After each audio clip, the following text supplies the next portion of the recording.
जय हिंद दोस्तों, आप सभी का स्वागत है आपके इस यूट्यूब प्लेटफॉर्म MCQ स्टडी पर। आज हम आपको 17 जनवरी 2024 का करंट अफेयर पढ़ा रहे हैं। तो सीधे सीधे हम पहला क्वेश्चन देखते हैं आज का। हाल ही में किस देश ने ज्वालामुखी फटने के बाद आपातकाल की घोषणा की है? तो किस देश ने ज्वालामुखी फटने के बाद आपातकाल की घोषणा की है? तो option number B right answer हो जाएगा इसका। आइसलैंड देश ने ज्वालामुखी फटने के बाद क्या किया है? आपातकाल लगा दिया है अपने देश में। अगर हम आइसलैंड के बारे में बात करें तो आइसलैंड एक यूरोपीय देश है, यूरोप में आता है। और ये देखा जाए तो ये नॉर्डिक कंट्रियों में आता है। जो नॉर्डिक देश हैं 5, उनमें आता है आइसलैंड। कौन कौन से 5 नॉर्डिक देश हैं इनको भी याद कर लेते हैं। स्वीडन, फिनलैंड, डेनमार्क, आइसलैंड और नॉर्वे। क्योंकि कभी कभी क्वेश्चन पूछ लेता है कि इनमें से कौन नॉर्डिक देश है या नहीं है, तो आप लोग एक बार फिर से सुन लीजिए नॉर्डिक देश कौन कौन से हैं। स्वीडन, फिनलैंड, डेनमार्क, आइसलैंड और नॉर्वे। ये यूरोप की सबसे उन्नत अर्थव्यवस्थाओं का प्रतिनिधित्व करते हैं। 5 देश यूरोप की सबसे उन्नत अर्थव्यवस्थाओं का प्रतिनिधित्व करते हैं ये नॉर्डिक कंट्री। अगर हम आइसलैंड की राजधानी के बारे में बात करें तो आइसलैंड की राजधानी है रेकजाविक। याद रखिएगा, रेकजाविक आइसलैंड की राजधानी है। और आइसलैंड एक यूरोपीय देश है। और आइसलैंड की जो वर्तमान में प्रधानमंत्री हैं उनका नाम है कैटरीन जैकब्सडॉटर। क्या नाम है? कैटरीन जैकब्सडॉटर। याद रखिएगा, कैटरीन जैकब्सडॉटर ये आइसलैंड की प्रधानमंत्री हैं। एक और चीज़ यहाँ पर जान लेते हैं, आइसलैंड की बात आई है तो जैसे कौन से नॉर्डिक में 5 देश हैं, स्वीडन, फिनलैंड, डेनमार्क, आइसलैंड और नॉर्वे, वैसे ही स्कैंडिनेविया देश होते हैं। स्कैंडिनेविया देश हैं, उसमें 3 देश आते हैं। कौन कौन? डेनमार्क, नॉर्वे और स्वीडन। कौन कौन से? डेनमार्क, नॉर्वे और स्वीडन, ये स्कैंडिनेविया देश में आते हैं। अगले प्रश्न पर चलते हैं। हाल ही में यहाँ पे ये होगा, यहाँ जापानी जलवायु शिखर सम्मेलन मान लीजिए। यहाँ पर हाल ही में जलवायु शिखर सम्मेलन 2024 कहाँ आयोजित किया गया? अगर हम बात करें जलवायु शिखर सम्मेलन की तो जलवायु शिखर सम्मेलन का आयोजन हुआ है मुंबई में। Option number C right answer हो जाएगा इसका। यहाँ पे जलवायु शिखर सम्मेलन है। जलवायु शिखर सम्मेलन 2024 का आयोजन कहाँ पे हुआ है? ये मुंबई में हुआ है। इसका आयोजन ऑप्शन नंबर सी हो जाएगा। एक क्वेश्चन ये भी है कि जयपुर एजुकेशन समिट 2024 कौन सी? जयपुर एजुकेशन समिट 2024, इसका आयोजन कहाँ किया जाएगा? तो इसका आयोजन किया जाएगा 2 से 24 जनवरी 2024 में। कहाँ पे किया जाएगा? ये SS Jain Subodh law college में किया जाएगा। जयपुर में ये कॉलेज है, मानसरोवर, जयपुर के मानसरोवर में स्थित है ये SS Jain Subodh law college. वहाँ पर जयपुर एजुकेशन समिट 2024 का उद्घाटन आयोजन किया जाएगा। और यहाँ पे जलवायु शिखर सम्मेलन 2024 का कहाँ आयोजन किया गया है? तो मुंबई में किया गया है। कब किया गया है? 12 जनवरी 2024 को। 2 क्वेश्चन शायद यहाँ पे मिक्स हो गए थे तो दोनों को आपको अलग अलग बता दिए हैं। अगला प्रश्न है, हाल ही में किस बैंक ने green rupee term deposit launch किया है? तो जो green rupee term deposit launch किया है किस बैंक ने किया है? ये स्टेट बैंक ऑफ इंडिया ने किया है, SBI ने। अगर हम SBI के बारे में बात करें तो इसकी स्थापना कब हुई थी? 1 जुलाई 1955 को स्टेट बैंक की स्थापना हुई थी। और इसका हेडक्वार्टर कहाँ पर है? इसका हेडक्वार्टर मुंबई में। अगर हम वर्तमान में स्टेट बैंक ऑफ इंडिया के चेयरपर्सन की बात करें तो उनका नाम है दिनेश कुमार खारा। क्या नाम है? दिनेश कुमार खारा वर्तमान में स्टेट बैंक ऑफ इंडिया के चेयरपर्सन हैं। अगले प्रश्न पर चलते हैं। हाल ही में दीव में हुए पहले बीच गेम्स में कौन चैंपियन बना है? तो दीव में जो पहले बीच गेम्स हुए हैं उनमें कौन चैंपियन बना है? उनमें चैंपियन बना है मध्य प्रदेश। ऑप्शन नंबर सी जो है राइट आंसर हो जाएगा। भारत के पहले मल्टी स्पोर्ट्स बीच गेम्स में जो बना है, चैंपियन बना है मध्य प्रदेश। और ये जो भारत के पहले मल्टी स्पोर्ट्स बीच गेम थे। इनका आयोजन कहाँ पे हुआ है? इनका आयोजन हुआ है दीव के घोघला बीच में। कौन से बीच में? जो दीव है, दमन दीव वाला दीव, उसके घोघला बीच में इनका आयोजन किया गया और मध्य प्रदेश इसमें चैंपियन बना है। कुछ पॉइंट देख लेते हैं मध्य प्रदेश से संबंधित। भारत की सबसे बुजुर्ग सलाथ भालू बबलू का भोपाल के चिड़ियाघर में निधन हो गया। जो सलाथ भालू है वो 36 वर्ष का था। अभी यही जनवरी 2024 में ही उसका निधन हुआ है।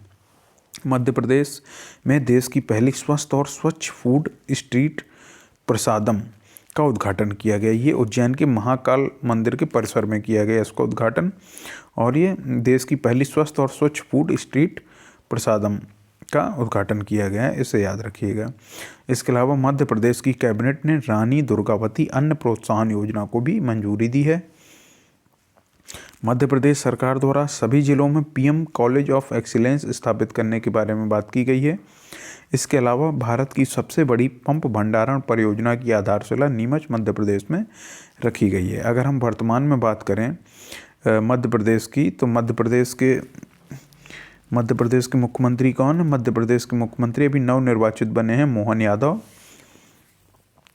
और आप लोग को क्या बताना है कि मध्य प्रदेश की विधानसभा के अध्यक्ष किसे बनाया गया? मध्य प्रदेश की विधानसभा है उसका अध्यक्ष किसे बनाया गया है? अगला प्रश्न है, हाल ही में किस देश ने 22 जनवरी को हिंदू धर्मावलंबियों को 2 घंटे की छुट्टी देने की घोषणा की है? आप सभी जानते हैं कि 22 जनवरी 2024 को राम मंदिर में प्राण प्रतिष्ठा हो रही है। रामलला की प्राण प्रतिष्ठा की जा रही है। उसी अवसर पर किस देश ने? मॉरिशस ने अपने जो भी हिंदू धर्मावलंबी लोग हैं उनको 2 घंटे की छुट्टी देने की घोषणा की है। तो ऑप्शन नंबर जो है बी जो है राइट आंसर हो जाएगा। अगर हम मॉरिशस के बारे में बात करें तो मॉरिशस क्या है? मॉरिशस जो है अफ्रीका में, ईस्ट अफ्रीका का एक देश है। मतलब ईस्ट अफ्रीका क्या कहलाएगा? हाँ, पूर्वी अफ्रीका का एक देश है मॉरिशस। और इसकी राजधानी क्या है? इसकी राजधानी है पोर्ट लुइस। और यहाँ के प्रधानमंत्री का नाम है प्रविंद जगन्नाथ। याद रखिएगा, प्रविंद जगन्नाथ यहाँ के प्रधानमंत्री का नाम है, जो भारतीय मूल के हैं। और यहाँ पर ऑफिशियल लैंग्वेज की अगर हम बात करें मॉरिशस में तो इंग्लिश है। और यहाँ के ये हमने आपको बता ही दिया, पूर्वी अफ्रीका का देश है। आप लोग को कमेंट सेक्शन में क्या बताना है कि मॉरिशस की मुद्रा क्या है। अगले प्रश्न पर चलते हैं। अगला प्रश्न है, हाल ही में डॉक्टर प्रभा अत्रेय का निधन हुआ, वे कौन थी? तो जो डॉक्टर प्रभा अत्रेय हैं ये गायिका थी। ऑप्शन नंबर ए इसका राइट आंसर हो जाएगा। ये जो गायिका थी किस ये किराना घराने से थी। किराना घराने की ये गायिका थी। अगर हम किराना घराने के बारे में बात करें तो उत्तर प्रदेश के मुजफ्फरनगर ज़िले की एक तहसील है किराना। लेकिन अब तो ये खैर मुजफ्फरनगर में नहीं रह गई, ये शामली ज़िले में आ गई है। तो उत्तर प्रदेश में किराना तहसील है, उसी के नाम पर इस घराने का नाम किराना घराना पड़ा है। अगर हम बात करें किराना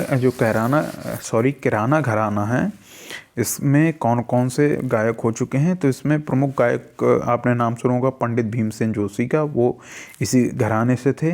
हीरा भाई बड़ौडेकर वो भी इसी घराने से थे। बेगम अख्तर और गंगूबाई हंगल ये सब इसी घराने के गायक थे।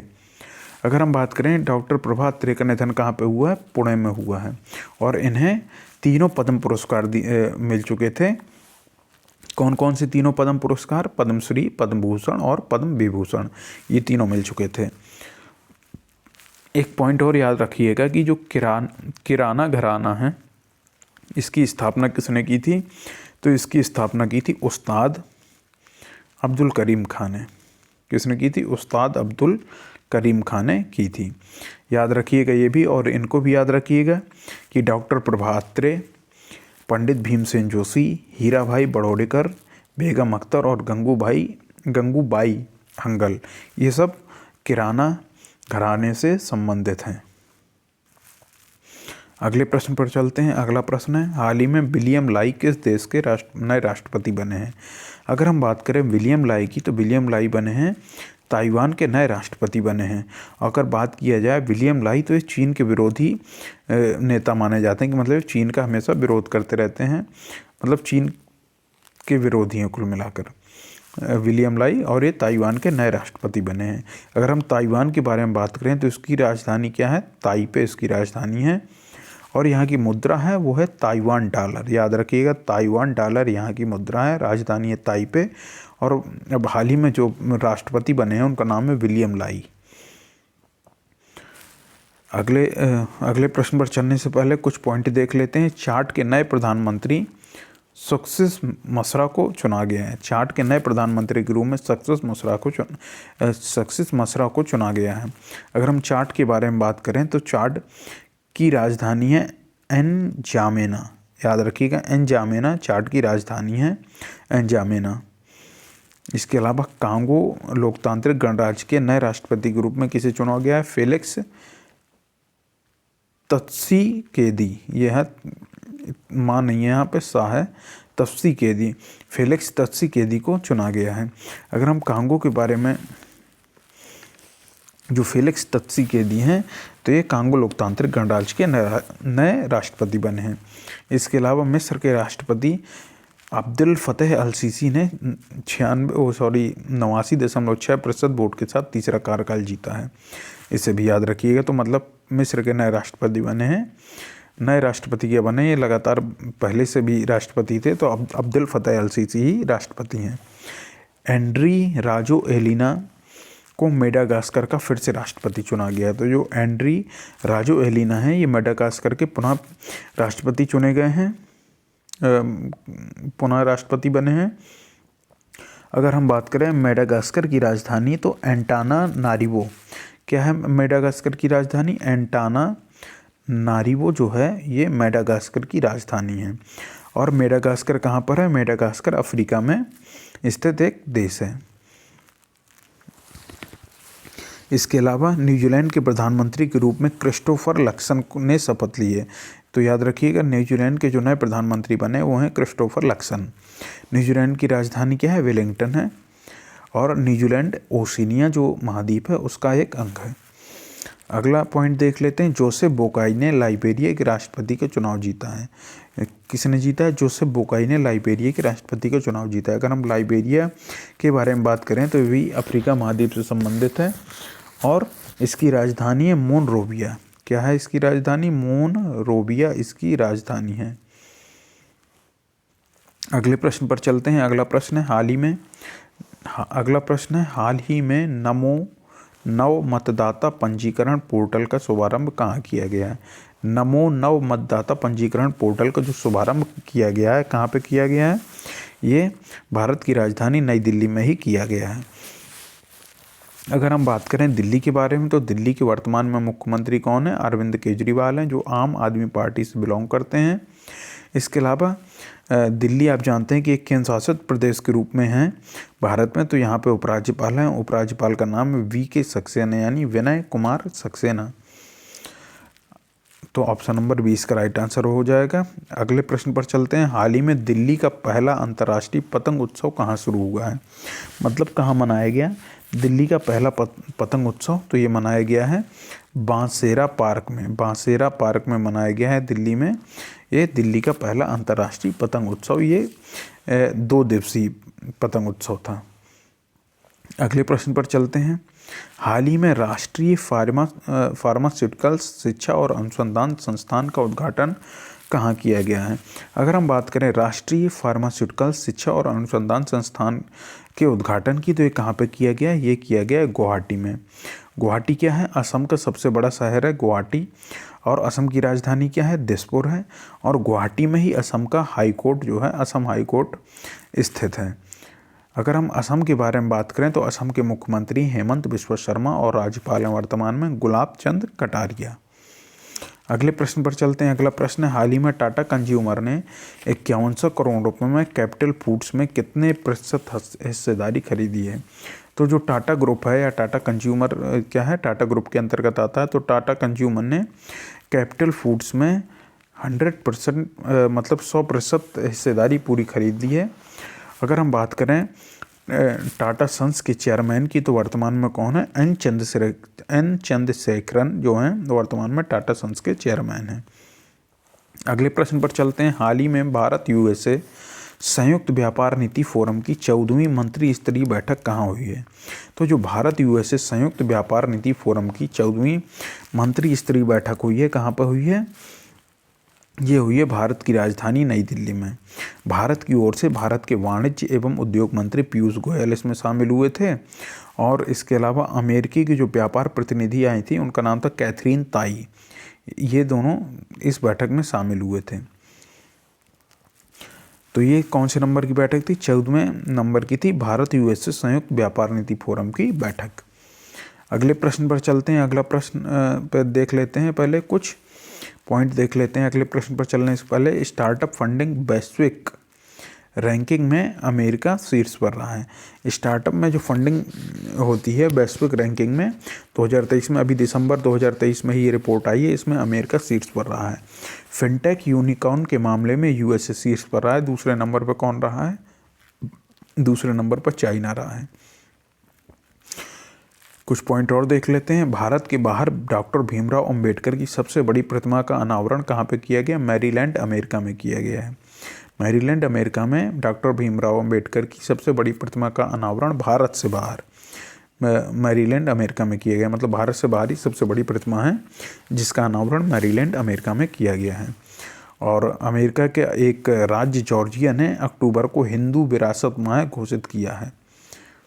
इसे भी याद रखिएगा। अगले प्रश्न पर चलते हैं। अगला प्रश्न है, हाल ही में किस देश ने 15 मार्च तक भारतीय सैनिकों को निकालने की घोषणा की? आप जानते हैं लक्षद्वीप और मालदीव का विवाद चल रहा था, तो लक्षद्वीप को लेकर भारत और मालदीव का विवाद छिड़ गया है। इसलिए वहाँ के राष्ट्रपति मोहम्मद मुइज्जू ने भारत से कहा है कि वो 15 मार्च तक अपने सभी भारतीय सैनिकों को वापस बुला ले। तो ये किसने कहा है? ऑप्शन नंबर बी हो जाएगा राइट आंसर, मालदीव। मालदीव की राजधानी क्या है? माले, और यहाँ के वर्तमान में राष्ट्रपति हैं मोहम्मद मुइज्जू। आप लोग को कमेंट सेक्शन में मोहम्मद मुइज्जू किस पार्टी से राष्ट्रपति, किस पार्टी के हैं मोहम्मद मुइज्जू, आपको कमेंट सेक्शन में बताना है। कुछ पॉइंट देख लेते हैं मालदीव से संबंधित। मालदीव भारत के साथ हाइड्रोग्राफिक सर्वे एग्रीमेंट समाप्त करेगा। इसके साथ ही भारत सरकार ने मालदीव से 75 भारतीय सैनिकों को वापस बुलाने का फैसला किया है, क्योंकि उसने 15 मार्च तक कहा था। इसलिए भारत अपने 75 सैनिकों को वापस बुलाने का भारत ने फैसला कर लिया है। इसके अलावा हाल ही में, अगला क्वेश्चन देखते हैं, हाल ही में किस देश ने यूक्रेन को $3.2 अरब की सैन्य सहायता देने की घोषणा की है? अगर हम बात करें $3.2 अरब की जो सैन्य सहायता देने की घोषणा की है, किसने की है? ये की है ऑप्शन नंबर सी, ब्रिटेन ने। ब्रिटेन के जो प्रधानमंत्री ऋषि सुनक वो यूक्रेन के दौरे पर गए थे, वहीं पर इन्होंने $3.2 अरब की सैन्य सहायता देने की घोषणा की है। इसके अलावा यूक्रेन को पहले अमेरिका ने, इससे पहले ब्रिटेन से पहले अमेरिका ने भी यूक्रेन को $250 मिलियन की सहायता देने की घोषणा की है। यूक्रेन की राजधानी क्या है? कीव है, और यहाँ के राष्ट्रपति हैं वर्तमान में व्लादिमीर जेलेंस्की। अगले कुछ पॉइंट देख लेते हैं हम। ब्रिटेन के पूर्व प्रधानमंत्री डेविड कैमरून को विदेश मंत्री के रूप में नियुक्त किया है ब्रिटेन के प्रधानमंत्री ऋषि सुनक ने। यूके ने एआई सुरक्षा शिखर सम्मेलन की मेज़बानी की है, शायद अक्टूबर-नवंबर के आसपास 2023 में की थी।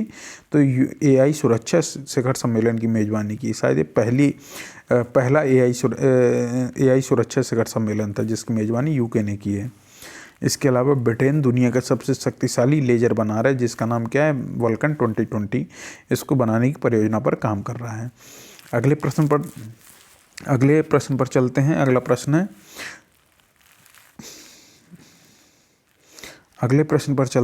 प्रश्न है, हाल ही में क्राउन प्रिंस फेडरिक किस देश के नए राजा बने हैं? तो क्राउन प्रिंस फेडरिक जो बने हैं ये डेनमार्क के राजा बने हैं। हमने आपको कुछ दिन पहले ही बताया था कि डेनमार्क की जो क्वीन थी जिन्होंने लगभग 52 साल राज किया, उनका क्या नाम था? मार्गरेट सेकेंड, यानी मार्गरेट द्वितीय। उन्होंने अपनी गद्दी छोड़ने का ऐलान किया था कि वो 14 जनवरी को गद्दी छोड़ देंगी। उन्होंने गद्दी छोड़ दी और 15 जनवरी को डेनमार्क के एक क्राउन प्रिंस के रूप में फेडरिक, जो क्राउन प्रिंस थे फेडरिक, उनका नाम है क्या नाम है इनका, फ्रेडरिक आंदे हेनरिक, इन्होंने ये डेनमार्क के नए राजा बन गए हैं। डेनमार्क की राजधानी के बारे में अगर हम बात करें तो कोपेनहेगन डेनमार्क की राजधानी है। तो दोस्तों आज का जो करंट अफेयर था यहीं पूरा होता है। आपने अगर अभी तक हमारे इस यूट्यूब चैनल को सब्सक्राइब नहीं किया तो प्लीज़ सब्सक्राइब करके बेल आइकन जरूर दबाइए, जिससे आपको आने वाले सभी वीडियोज़ के नोटिफिकेशन आपको समय समय पर मिल सकें। और आप हमारे सोशल मीडिया प्लेटफॉर्म से भी जुड़ सकते हैं। डिस्क्रिप्शन बॉक्स में आपको उन सभी की लिंक मिल जाएगी। अगर आप फेसबुक पर हमारे इस वीडियो को देख रहे हैं तो आप ज़्यादा से ज़्यादा इस वीडियो को लाइक करिए, शेयर करिए और कमेंट करिए। और आपको हमारी फेसबुक प्रोफाइल में भी आपको हमारे सोशल मीडिया प्लेटफॉर्म से जुड़ने की लिंक मिल जाएंगे। तो दोस्तों अब हम आपसे अपने नेक्स्ट वीडियो में मिलते हैं। जय हिंद, जय भारत।